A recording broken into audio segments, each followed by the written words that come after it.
This video is brought to you by Green Man Gaming. Click the link below if you want to see some amazing deals on some incredible games. Have you ever played a game that wasn't originally very well received, it got pretty middling reviews, and you came out pleasantly surprised wondering what people were talking about when it came to the game being quote-unquote mid? Like, it being a much better experience than you were expecting? I've had quite a lot of games like this, and I wanted to talk about a few of them today. I've made a video just like this before, and a few more of them come to mind, and I've played a few recently that I want to talk about. The first one I want to talk about is Lollipop Chainsaw. I love Suda51 games. Suda51 games are like the definition of fun mid games. They're janky, they're short, they're stupid, and they have incredibly questionable moments, but they're amazingly fun. They're so good. There's nothing else like a Suda51 game, and Lollipop Chainsaw is up there as one of the best Suda51 games I've ever played. I played the remastered version, which supposedly isn't as good as the original. I haven't actually played the original, so I can't really comment on that, but I found out that it was co-written by James Gunn. You know, the guy who did Guardians of the Galaxy and the recent Superman film. That James Gunn directed this game with Suda51. I mean, yeah, you know, weird things happen, man. Who knows why? Lollipop Chainsaw has you playing as a girl called Juliet, and it's her 18th birthday, and unfortunately for her, some zombie apocalypse has happened. But fortunately for her, she's a zombie hunter with a chainsaw. That's all you really need to know. Her whole family are a zombie. Her whole family are zombie hunters. Her boyfriend gets infected and she cuts off her head and does a ritual to make it so he still somehow lives as a disembodied head on her back. And it's just an incredibly silly, stupid game that does not take itself seriously at any point throughout it. It has some bits of dialogue that are kind of like, alright, yeah, you know, this game's showed its age a bit. Whoa, it's like backdraft, rabies. But it's so fun. It's so fun, and it is really funny, I can't deny. There were so many moments where it actually made me laugh out loud. What's your favorite color, Nick? Blue? No, green. Awesome! I love learning about you. I fucked up, it's yellow.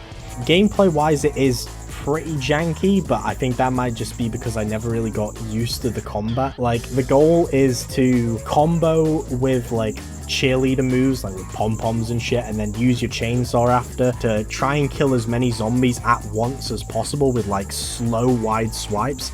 And you can pull off really interesting and funny combos, but I would get hit, and my hit combo would just get disrupted very frequently because I would just be so shit with the timing. But I still liked it.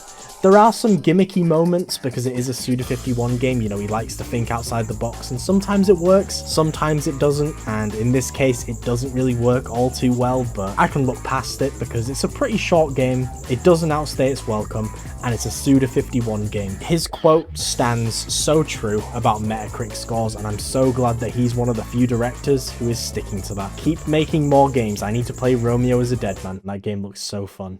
The next mid game I want to talk about is Bionicle Heroes.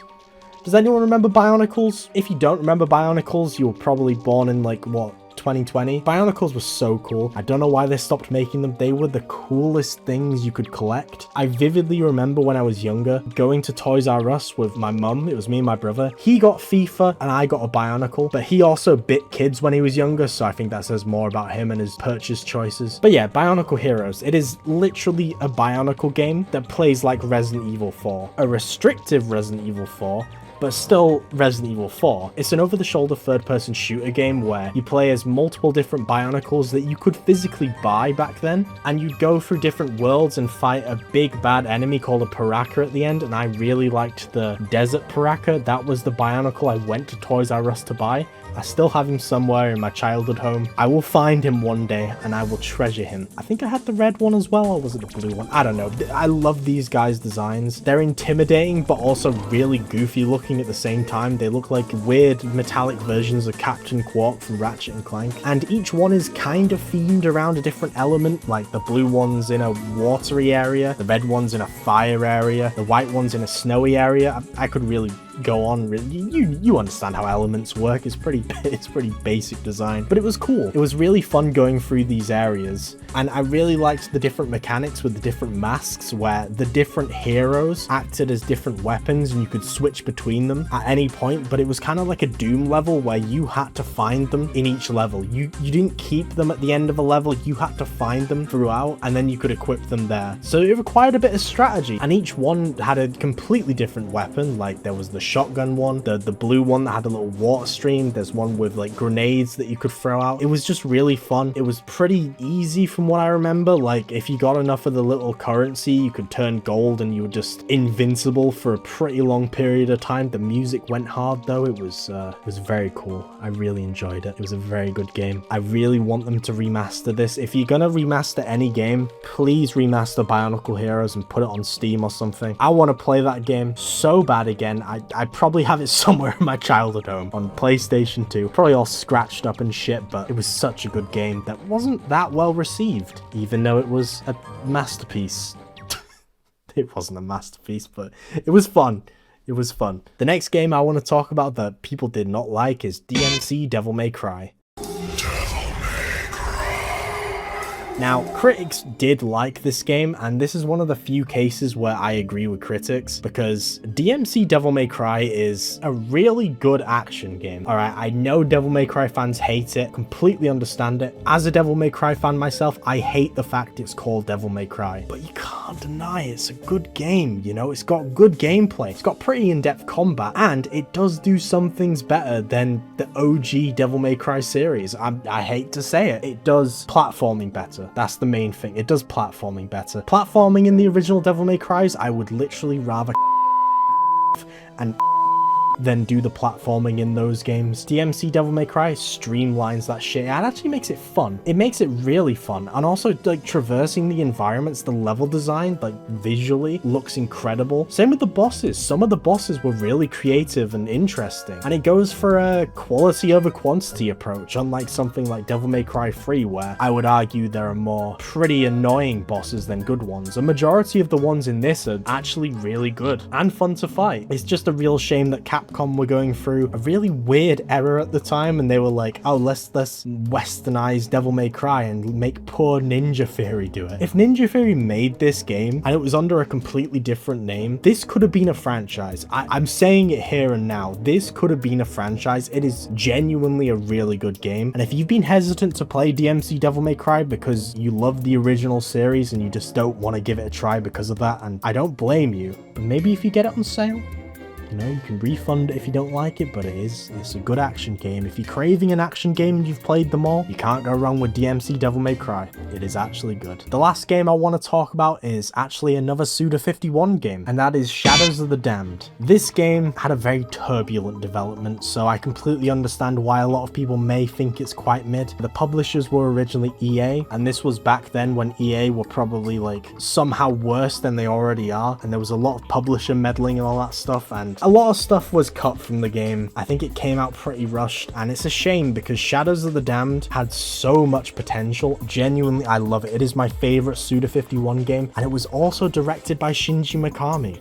You know what else Shinji Mikami directed? The Evil Within. You thought I was going to say Resident Evil 4, but no, he directed The Evil Within, and it was, I think it was after this game he directed The Evil Within. But yeah, Shadows of the Damned plays like a Resident Evil 4. You even have like a laser sight gun, but it has elements of a Suda51 game. You know, it is just completely absurd, completely random. It has insane moments. It has some gimmicky sections that are kind of, you know, you could give or take. You know, if they removed them, it wouldn't make the game any different. But overall, it is a very unique package and a very good game. I definitely recommend checking it out if you're a big fan of the survival horror genre and you like how Resident Evil 4 plays, or you just want to see games that Shinji Mikami's made. You know, he's a very good director. You know, I still need to play God Hand. But yeah, Shadows of the Damned is good. It gets the Proxidist seal of approval, and I actually am working on a main channel video going into Shadows of the Damned, you know, talking about all the development, the game, the different sections. So yeah, you go subscribe to the main channel if you want to see that. But yeah, there are some mid games that I think are really good. Some of them I played recently, some of them I played a long ass time ago, like Bionicle Heroes. I want them to remaster that. I want to play that game again. I really want to play that game again. But yeah, let me know down below any mid games that you think are actually really good, and you know, people might be kind of wrong about them. Anyway, you all know the drill. You know, it's the end of the video, so obviously this is where I talk about Green Man Gaming. It is an incredible third-party storefront for PC and console games. Specifically PC games though, they do very good sales on PC games there, and every day we are inching one step closer to getting a code that gives you a discount on the Evil Within and nothing else. And one day we will get that. One day we will get code Proxidist that gives you a heavy discount on the Evil Within, and it will be the funniest thing ever. But yeah, aside from that, they do really good deals on games. Click the link below if you want to check them out, and every purchase on the site helps go towards supporting the channel. Speaking of supporting the channel, this video wouldn't have been possible without my Patreon supporters. That being Finn Trashboat, Nintendo Pro, Profit, Pitstab, Bouncer Storm Productions, and Daniel Levchenko. And a huge thank you to my channel members.